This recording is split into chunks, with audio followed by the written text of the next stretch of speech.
តើនៅផ្ទះជាកម្មយើងត្រូវប្រើថ្នាំប៉ុន្មានប្រភេទហើយយើងប្រើវានៅពេលណាថ្ងៃនេះខ្ញុំនឹងស្រាយចម្ងល់បងប្អូនទាំងអស់គ្នាដើម្បីឲ្យឈប់ឆ្ងល់តទៀតថាតើផ្ទះជាកម្មយើងត្រូវប្រើថ្នាំអីខ្លះថ្នាំប៉ុន្មានប្រភេទហើយប្រើនៅពេលណាខ្ញុំនឹងបញ្ជាក់ប្រាប់បងប្អូនទាំងអស់គ្នាមួយជាទូទៅថ្នាំដែលយើងប្រើគឺមាន3ប្រភេទហើយបងប្អូនមិនបាច់ចាំទៅប្រើលើសពីហ្នឹងទេពេលណាដែលបងប្អូនប្រើលើសពីហ្នឹងពេកវាទៅជារឿងបំពុលផ្ទះវិញអានេះវាមិនមែនជារឿងល្អទេអញ្ចឹងយើងប្រើឲ្យត្រូវយើងសន្សំចៃអស់លុយតិចហើយយើងទទួលបានប្រសិទ្ធភាពខ្ពស់ទៀតថ្នាំដែលយើងត្រូវយកមកប្រើនៅក្នុងផ្ទះទី1គឺថ្នាំជូតឈើថ្នាំជូតឈើនេះគឺជាទូទៅយើងប្រើវា6ខែម្ដងសម្រាប់ការពារឈើរបស់យើងកុំឲ្យដុះផ្សិតនិងសម្អាតទូលីឈើបងចំណុចនេះគឺយើងធ្វើដើម្បីបង្កើនផលសត្វគេហៅថាបង្កើនកូនសត្វនៅក្នុងផ្ទះឲ្យវានៅវិញហើយមួយទៀតបើសិនជាមានផ្សិតយើងជូតថ្នាំផ្សិតទៅទី2គឺជាថ្នាំសម្រាប់មេរោគឬក៏ថ្នាំក្លិនតាក់ទាញអានេះគេហៅថាថ្នាំម្សៅអញ្ចឹងបងប្អូនយកវាមកលាយទឹកឲ្យបាញ់នៅក្នុងផ្ទះយើងរាប់ពីឈើមក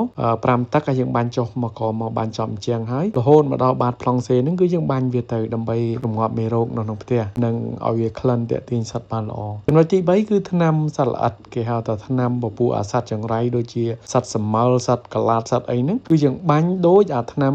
សម្រាប់មេរោគដែរយើងលាយទឹកហើយយើងបាញ់ត្រឹម5ទឹកចុះក្រោមពីចេញពីឈើហ្នឹងយើងបាញ់វាលើប្លង់សេឲ្យសព្វទៅតែប៉ុណ្្នឹងគឺគ្រប់គ្រាន់បើប្រើប៉ុណ្្នឹងហើយផ្ទះបងប្អូននៅតែមិនឡើងផលទៀតមានន័យថាបច្ចេកទេសក្នុងការរៀបចំនៅខាងក្នុងរបស់បងប្អូនប្រហែលជាមានបញ្ហាឬក៏មិនត្រូវត្រង់ចំណុចណាមួយត្រង់ចំណុចនេះបងប្អូនត្រូវកំទុកយូរហៅអ្នកបច្ចេកទេសណាដែលគេមានជំនាញទៅជួយពិនិត្យនិងឆែកមើលថាវាមានបញ្ហាអីដើម្បីដោះស្រាយទាន់ពេលវេលា